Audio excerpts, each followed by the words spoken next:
Alright, ladies and gentlemen, welcome back. We're here on game number 2 for the StarCraft 2 commentary between our two players on Frost LE. Top left-hand corner, our red Terran player from Millennium. It's going to be ForGG.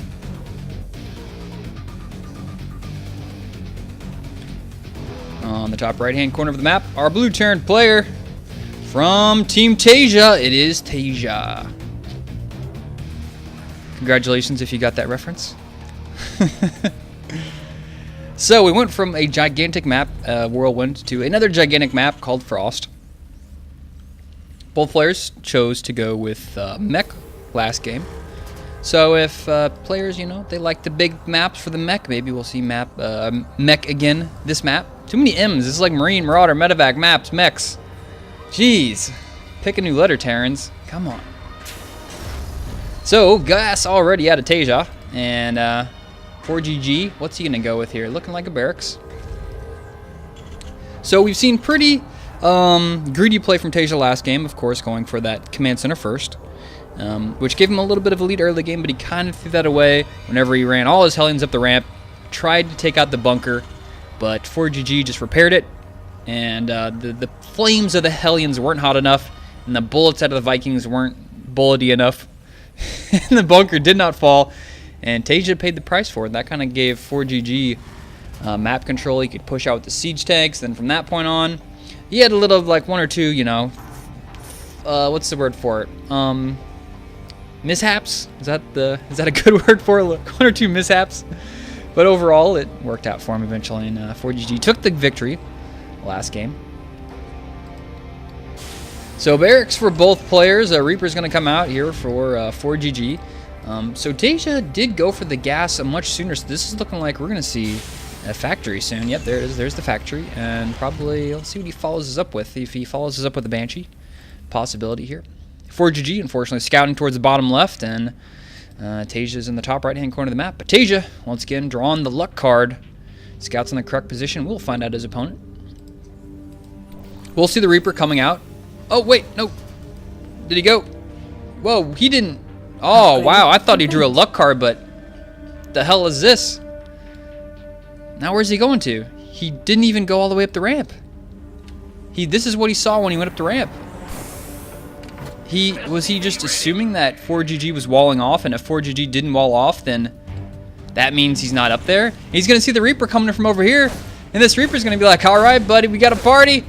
And he's going to kill one SCV, and then, of course, sneak out of there. These Reapers won't be able to, sorry, these Marines won't be able to pick this guy off, I would imagine. Yeah, there he goes, sneaks on out of there. And at this point, Taeja, what is he doing? Hold on. I gotta go to Taeja vision here. Just for a second. I want to see what he sees whenever he's like, all right, I went over there. In the bottom left, he didn't even go all the way up the ramp. Is he going to go to the bottom right now? I think he's actually sending the SCV to the bottom right. Yeah, he's sending the SCV to the bottom right.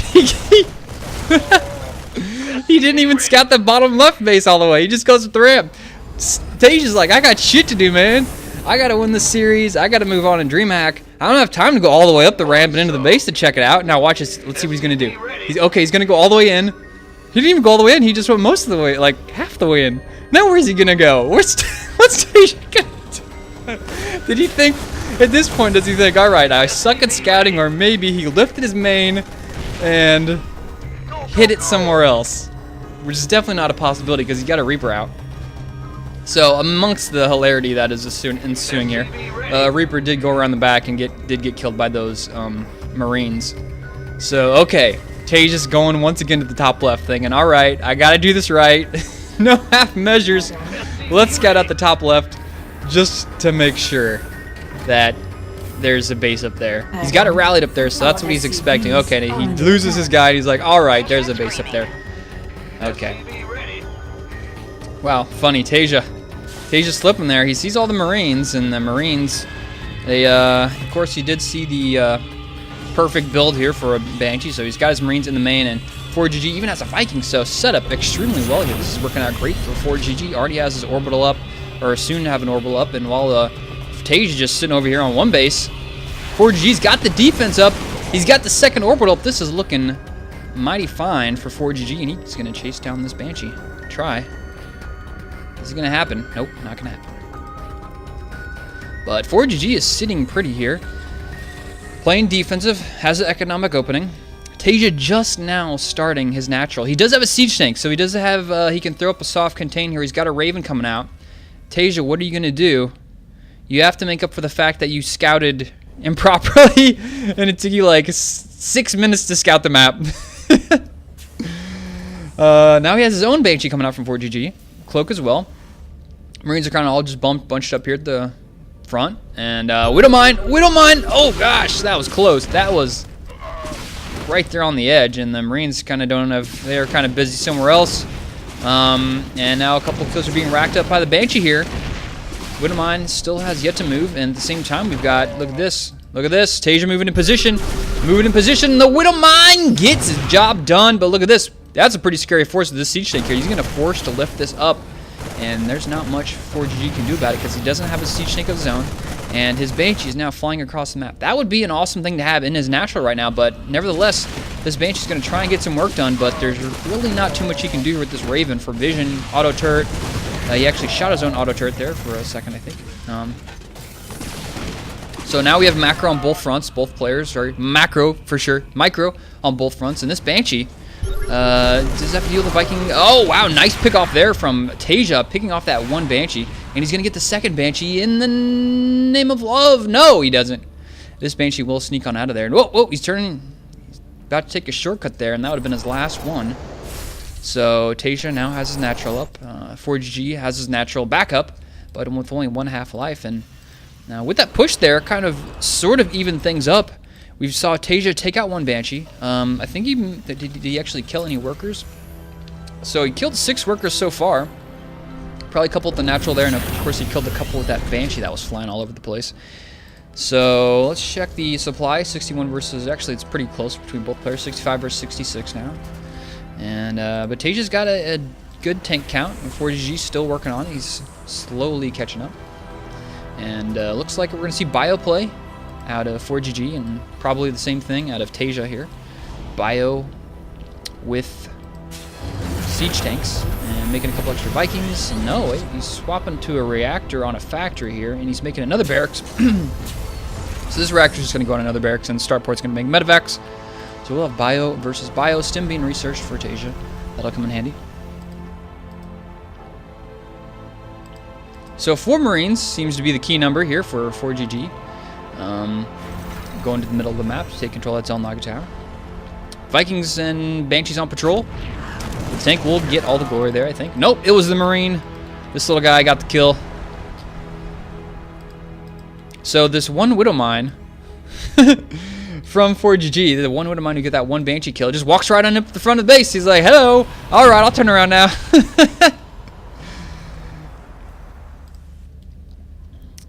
And what is ForGG going to do here? He's moving in position. He's pushing his army across the map. The Widowmine burrows against one Marine, and the Marine micros back, and this is going to be the most awkward fight of all time.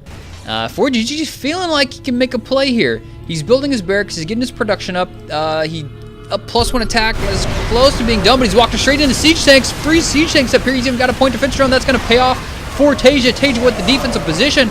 Kills one of his opponent's team siege tanks. But that was a victory for Taeja. I don't know what ForGG thought there. If he thought, you know what, I got that expansion out much sooner. But that was just a shutdown. Taeja had all his tanks lined up right here, got a bunch of volleys off, and killed a lot of good units. Resources lost there, more for ForGG, just a little bit more.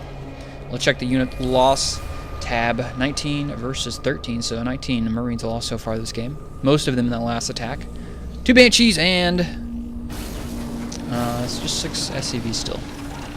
So ForGG definitely regretting that attack. That was a really good position there from Taeja. Good position to have these siege tanks in. They can kind of hit everything over here on the left, and of course anything coming up the ramp. Good position there. Well, ForGG is kind of more on the front position here, as opposed to the back, you know, double guarding position. I think this is a superior position than Taeja had. So now Taeja, he's got his stim done. I think he's got +1. Yeah, +1 is done. And this one Widowmine here may get a nice kill. Is he going to get the cooldown in time? No, the Marines, where are they going? The Raven's around here somewhere. At least I thought he had a Raven. Maybe not. Siege tank. What's it gonna hit? Oh, nice. Picks off one Marine there and damages the rest of those guys fairly low. Scan goes down. We'll take out that would have mine, but if you're getting 3 kills, you did a decent amount of damage and forced to fall back.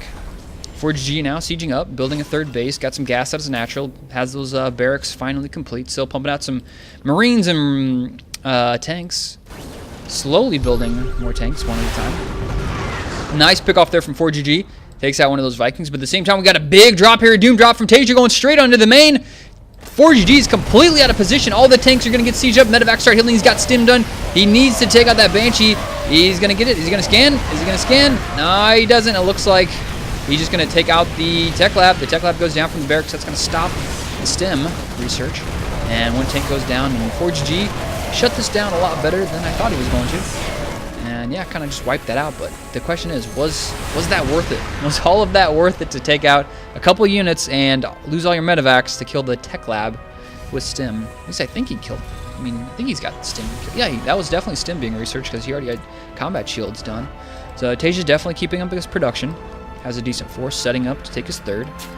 ForGG yet to take his 3rd. Still more from that guy into an orbital.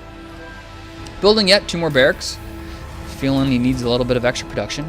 ForGG looking for an attack once again.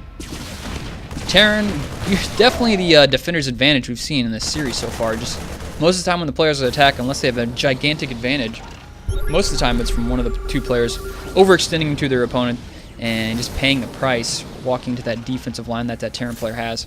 So ForGG trying to get in a good position, but of course this army from Taeja is really strong.